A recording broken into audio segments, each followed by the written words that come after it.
Nope, I'm actually okay. Thank you very much.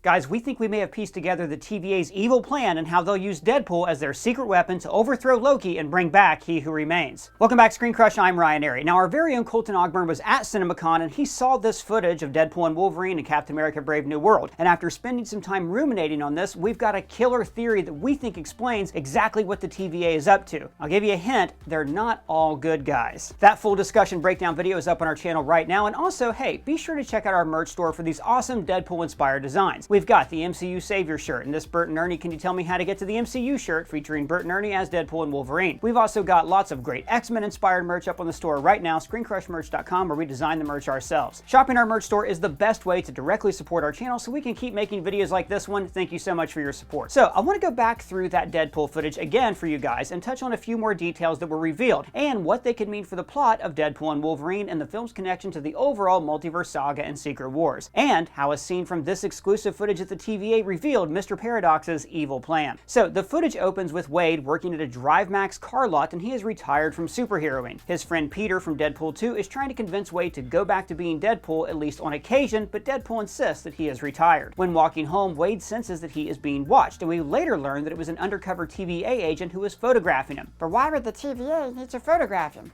Can't they just observe any point in time and space from the TVA? That's a great question, buddy, and we think this could be yet another hint that something nefarious is going on with this TVA, but more on that in just a bit. So Wade and Peter arrive at Wade and Blind Al's apartment where all of his friends are waiting to give him a surprise birthday party. We see Vanessa, Dopeender, Negasonic Teenage Warhead, Yukio, Colossus, Shatterstar, Blind Al, and Buck. Okay. Hey, ho.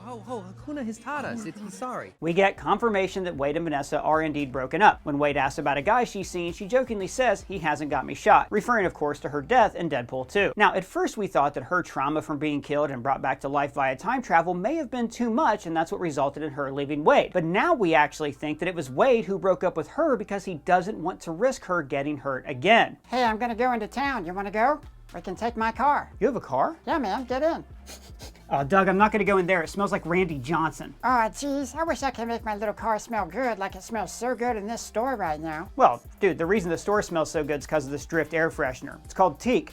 It's a block of wood treated with oil, so it smells like musk, amber, pepper, and teak. And guys, when I opened this, I could not believe how good this smells. It's made by Drift, our partner for this video. So Drift is the sister company of Scentbird. You guys know Scentbird. We talk about Scentbird cologne all the time here at the channel. But Drift is an air freshener for your home or your car. This one is made specifically for your car. It even comes with this metal clip for your sun visor. Does it go like this? Well, close. The clip goes in the visor and then the air freshener is magnetic like that. So what I really love about this is scent is unlike any other car freshener I have ever smelled. Getting into your car actually smells like you're sitting in a space with well-made wooden furniture. It's how I want to smell every time I leave the house. So this lasts up to 30 days and their car fresheners only cost $9 to $15, which is worth it to smell this good.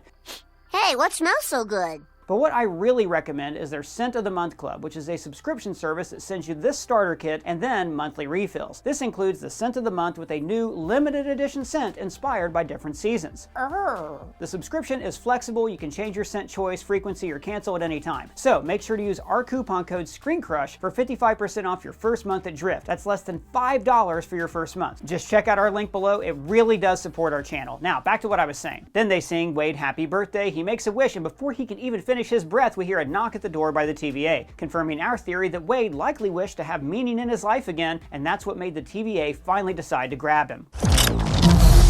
Whoa. Pegging isn't new for me, friendo, but it is for Disney. When Wade arrives at the TVA, Mr. Paradox, played by Succession's Michael McFadden, explains that Deadpool has been brought to the Time Variance Authority, an organization responsible for defending the Sacred Timeline. Now, you'll remember from Loki Season 1 that we were introduced to the concept of the Sacred Timeline, a circular timeline that was overseen by the Kang variant, He Who Remains, and then kept in check by the TVA. Their core mission being to keep variant timelines from coming into existence and therefore other variants of Kang from coming into existence and preventing a multiversal war. But this came at the cost of free free will and resulted in the destruction of trillions of possible universes and the lives within them. In Loki Season 2, we see Loki take the place of a device called a throughput multiplier, allowing for the multiverse to expand beyond that of the sacred timeline and resulting in the sacred timeline being one of many realities in a vast multiversal tree. Now, Marvel was never really clear about whether the sacred timeline was a single timeline/universe or if it consisted of multiple approved timelines that ran parallel to one another. We talked a lot about that here on the channel for months, so we're not going to do that right now. The point is, though, that Loki Season 2 saw the sacred timeline unleashed and the multiverse was allowed to expand into this vast multiversal tree. But the risk of multiversal war and incursions are still a threat. The TVA monitors the multiverse and keeps an eye out for Kang variants, but how they manage incursions is yet to be seen. Now remind me of what an inclusion is, because I am so small. An incursion? Take it away, Jim.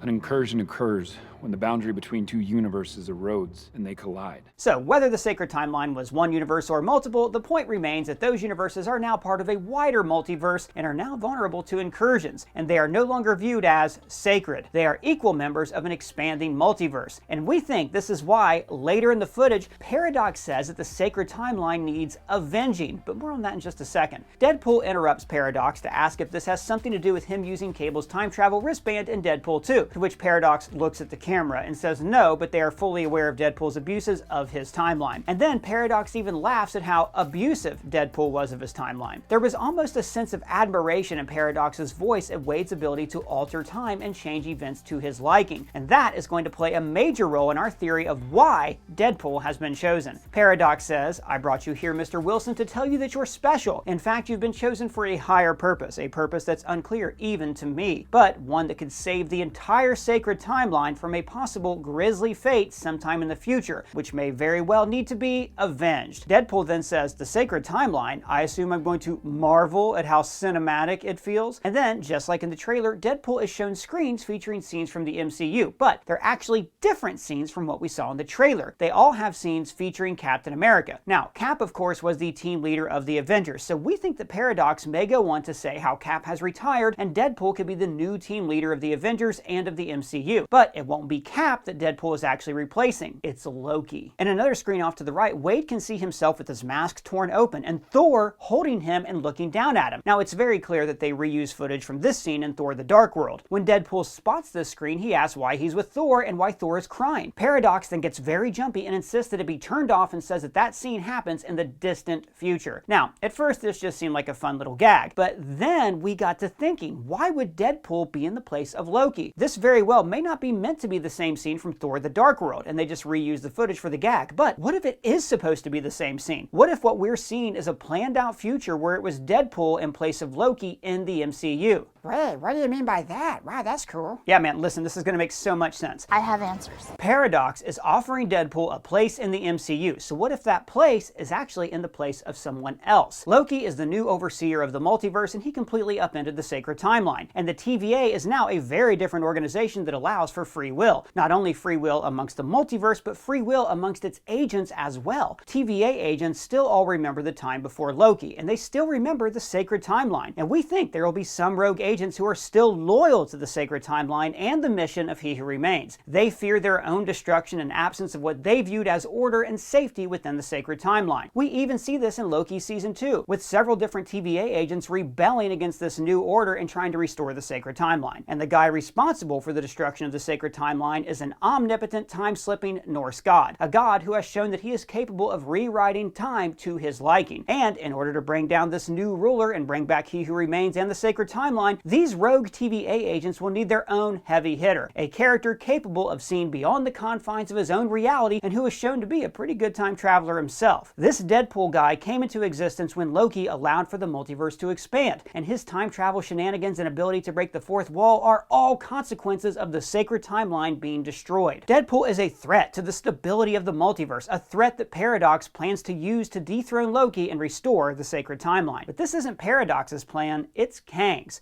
Surprise, bitch. I bet you thought you'd seen the last of me. Paradox says in the leaked footage that Deadpool is special and has been chosen for a higher purpose, a purpose that is unclear even to him. And that's because this recruitment of Deadpool is yet another contingency plan put into place by He Who Remains. And he did this to guarantee his return and the restoration of the sacred timeline. Jonathan Majors is out as Kang, but recent reports claim that the character of Kang is still going to have a presence in the MCU. And what better way to have the presence of Kang without actually showing him than to have his evil plan being orchestrated by others to guarantee his return. And if Deadpool refuses, which we think he will, and that's why he gets sent to the Void, then He Who Remains is never brought back and therefore never needed on screen. Bye, bitch. Instead, like in Loki seasons 1 and 2, the character serves more as a looming threat. But what does this have to do with Deadpool replacing Loki in that Thor scene? Well, we think that Paradox's plan could be to replace the character of Loki with Deadpool, making it to where it's Deadpool who goes down the path that led Loki to the throne. And the reason Deadpool was chosen is because they feel he can be controlled and manipulated. And Deadpool's ability to rewrite time with such ease, accompanied by his ability to break the fourth wall, makes him one of the only viable candidates to challenge Loki. Oh, this isn't Gilbert's. I am so sorry. I thought this was an anal bleaching party. But once Deadpool realizes that he's being used, we'll see him refuse to participate in what he views as a ridiculous plan. Paradox then calls Deadpool a cosmic mistake that was never supposed to exist and tells Deadpool that if he refuses to fulfill his purpose, then he and his universe will be cast from existence. And then they'll find a new suitor to overthrow Loki, and that is why Deadpool gets sent to the Void. God, please! Oh my God! And our guess is that the bulk of the movie will be about Deadpool and Wolverine trying to save their Fox universe from annihilation. And I'm hoping that we see Deadpool and Wolverine both make their way back to the TVA so they can slaughter Paradox and the other rogue agents who tried to destroy his universe and his friends. And the movie could then end with Mobius bringing Deadpool and Wolverine to Loki, setting up their roles in Avengers Secret Wars. Secret Wars, by the way, was mentioned by Deadpool to Wolverine in the opening of the Disney panel. And thanks again to Drift for sponsoring this video. Don't forget to check out our links below. So guys, there's our recap of the Deadpool and Wolverine footage and our wild theory on how Deadpool ties into the greater multiversal story at hand. Do you guys have any thoughts? Do you think that we're full of it? Do you have any theories here? What do you want to see happen? Big shout out to the writer of this video, Colton Ogburn. You can find his links down below. Let us know your thoughts down in the comments or at me on Twitter. And if it's your first time here, please subscribe, smash that bell for alerts. For ScreenCrush, I'm Ryan Airy.